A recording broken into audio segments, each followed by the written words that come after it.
یہ واقعہ ہے پچھلی قوموں میں سے قوم کا جس کو قوم عاد کہتے ہیں۔ یہ احقاف میں رہتی تھی جو عمان اور حضرموت کے درمیان ایک بڑا سا ریگستان ہے۔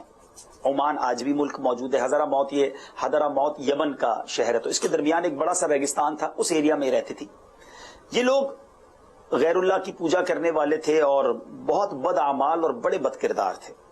اللہ تعالیٰ نے اپنے پیغمبر سیدنا ہود علیہ نبینا علیہ الصلوۃ والسلام کو ان لوگوں کی ہدایت کے لیے بھیجا، مگر تکبر اور سرکشی کی وجہ سے حضرت ہود علیہ السلام کو انہوں نے جھٹلا دیا اور اپنے کفر پر اڑے رہے۔ حضرت ہود علیہ السلام بار بار انہیں سمجھاتے، اللہ کی طرف بلاتے، ان کی سرکشیوں کا منع کرتے، بت پرستیوں کا منع کرتے، مگر یہ قوم بڑی بے باک تھی، بڑی گستاخ تھی اور اپنے نبی کو بھی جھٹلاتی تھی اور ان سے کہتی تھی، جس کا ترجمہ قرآن میں بھی الفاظ موجود ہیں، کیا تم ہمارے پاس اس لیے آئے ہو کہ ہم ایک اللہ کو پوجیں اور جو ہمارے باپ دادا پوجتے تھے انہیں چھوڑ دیں؟ تو لاؤ جس کا ہمیں وعدہ دے رہے ہو اگر سچے ہو۔ یعنی اتنی بے باکی تھی کہ ہم تمہارے رب کو کیسے پوجیں، جو ہمارے باپ دادا کو پوچھتے تو اس کو چھوڑ دیں، لے آؤ اگر جو وعدہ ہے۔ یعنی معاذ اللہ وہ عذاب کو دعوت دیتے تھے۔ آخر عذاب الہی کی جھلکیاں شروع ہو گئیں۔ 3 سال تک بارش ہی نہیں ہوئی، ہر طرف قحط سالی اور خشک سالی کا دورہ ہو گیا، یہاں تک کہ لوگ اناج کے دانے دانے کو ترس گئے۔ اس زمانے کا یہ دستور تھا کہ جب کوئی بلا اور مصیبت آتی تھی تو لوگ مکہ معظمہ میں کعبہ مشرفہ کے پاس جا کر خوب دعائیں مانگتے تھے، بلائیں ٹل جاتی تھی۔ اب انہوں نے ایک جماعت بھیجی مکہ مکرمہ۔ اس جماعت میں مرثد بن سعد رحمت اللہ تعالی بھی تھے جو مومن تھے، مگر اپنے ایمان کو انہوں نے قوم سے چھپائے ہوئے تھا۔ جب ان لوگوں نے مکہ معظمہ میں دعا مانگنی شروع کی تو حضرت مرثد بن سعد نے جوش ایمانی سے تڑپ کر کہا کہ اے میری قوم، تم لاکھ دعائیں مانگو، اس وقت تک پانی نہیں برسے گا جب تک تم تو اپنے نبی حضرت ہود علیہ السلام پر ایمان نہ لے آؤ۔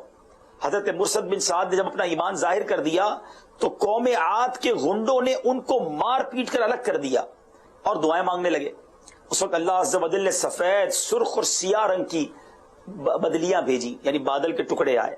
آسمان سے ایک آواز آئی کہ اے قوم عاد، تم لوگ ان میں سے اپنے لیے ایک بدلی، ایک بادل پسند کر لو۔ بلیک، ریڈ اور وائٹ 3 کلر تھے۔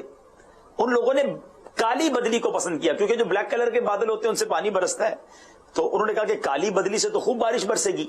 چنانچہ وہ ابر سیاہ، وہ کالا بادل قوم عاد کی آبادیوں کی طرف چل پڑا۔ قوم عاد کے لوگ اس بلیک کلاؤڈ کو دیکھ کر بہت خوش ہو گئے کہ اب تو بارش برسی کے برسی۔ حضرت ہود علیہ السلام نے وہاں بھی وارن کیا، وہاں بھی انہیں کہا کہ میری قوم، عذاب الہی ابر کی صورت میں تم پر بڑھ رہا ہے، یہ بادل جو ہے یہ عذاب الہی کا ہے۔ مگر قوم کے گستاخوں نے اپنے نبی کو پھر جھٹلایا، کہا کیسا عذاب، کیسا بادل، کیا کہاں کا عذاب اور کیسا عذاب؟ ھذا عارض ممطرنا، قرآن میں جو الفاظ ہیں وہ قرآن میں موجود ہیں، یہ بادل ہے کہ ہم پر برسے گا۔ یہ بادل مغرب کی طرف سے آبادیوں کی طرف بڑھتا رہا اور ایک دم سے ایک آندھی آئی جو اتنی شدید تھی کہ اونٹوں کو سواروں سمیت اڑا کر لے گئی اور کہیں سے کہیں پھینک دیتی تھی۔ پھر اتنی آندھی زوردار ہو گئی کہ درخت جڑ سے اٹھنے لگے، جڑ سے نکل گئے درخت۔ یہ دیکھ کر قوم عاد کے لوگوں نے اپنے گھروں میں مضبوط دروازوں کو بند کر لیا کہ اب ہم اپنے گھروں میں محفوظ رہیں گے۔ مگر آندھی کے جھونکے نہ صرف دروازوں کو اکھاڑ کر لے گئے بلکہ پوری عمارتوں کو جھنجھوڑ کر رکھ دیا، اینٹ سے اینٹ بجا دی۔ 7 رات اور 8 دن مسلسل یہ آندھی چلتی رہی، یہاں تک کہ قوم عاد کا ایک بندہ بھی، ایک شخص بھی زندہ نہ رہا۔ جب آندھی ختم ہو گئی تو اس قوم کی لاشیں زمین پر اس طرح پڑی ہوئی تھی جس طرح کھجوروں کے درخت اکھڑ کر زمین پر پڑے ہوئے ہوتے ہیں۔ قرآن پاک میں ان کی اسی کیفیت کو بیان کیا گیا ہے۔ چنانچہ پارہ 29 کی سورہ الحاقہ کی آیت نمبر 6 تا 8 میں ہے، اور رہے عاد وہ ہلاک کیے گئے نہایت سخت گرجتی آندھی سے، وہ ان پر قوت سے لگا دی 7 راتیں اور 8 دن لگاتار، تو ان لوگوں کو ان میں دیکھو پچھڑے ہوئے، گویا وہ کھجور کے ڈنڈ یعنی سوکھے تنے ہیں گرے ہوئے، تو تم ان میں کسی کو بچا ہوا دیکھتے ہو؟ پھر قدرت خداوندی سے کالے رنگ کے پرندوں کا ایک غول نمودار ہوا جنہوں نے لاشوں کو اٹھا کر سمندر میں پھینک دیا۔ حضرت سیدنا ہود علیہ نبینا علیہ الصلوۃ والسلام چند مومنین کو ساتھ لے کر مکہ مکرمہ تشریف لے گئے، وہاں چلے گئے اور وہیں آباد ہو گئے۔ اے میرے میٹھے اسلامی بھائیوں، ذرا غور کیجئے، یہ قرآن میں واقعات موجود ہیں، پچھلی قومیں کیسے تباہ کی گئیں، ان پر کیسا عذاب آیا، انہوں نے اپنے نبیوں کی باتوں کو جھٹلایا، اللہ کی سرکشی کی، ان کی داستان بھی باقی نہ رہی، داستانوں میں ایک بندہ بھی باقی نہ بچا۔ اللہ کی ناراضگی اس کے غضب کا سبب بنتی ہے. ہمیں بھی اپنے گناہوں پر توبہ کرنی ہے, ہمیں بھی اللہ تبارک و تعالیٰ کو راضی کرنے والے کام کرنے ہیں. آج کتنے گناہ ہیں جو ہماری سوسائٹی میں ہوتے ہیں, ہم کب توبہ کریں گے؟ اللہ کرے کہ پچھلی قوموں کے ان واقعات کو سن کر ہمیں احساس ہو جائے کہ رب جب چاہے جو چاہے وہ کر سکتا ہے. وہ چاہے تو ہوا کے ذریعے, وہی ہوا جو ہمیں آکسیجن دیتی ہے, وہی ہوا تباہی کا باعث بھی بن جاتی ہے. وہ پانی جو ہمارے لیے نعمت ہے, اس کے بغیر ہم زندہ نہیں رہ سکتے, وہ زیادہ برس جائے تو سیلاب آ کر گھر کے گھر اور لوگوں کو بہا کر لے جاتے ہیں.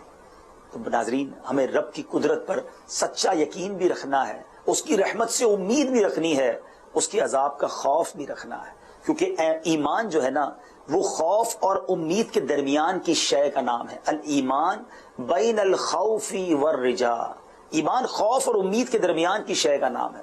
اتنے بے خوف بھی نہ ہو کہ بس اللہ معاف کرنے والا, جو کرنا ہے کرتے رہو, اور اتنے ڈر بھی نہ جائیں کہ جناب اب تو میں بخشا ہی نہیں جاؤں گا, نا امیدی نہ آئے.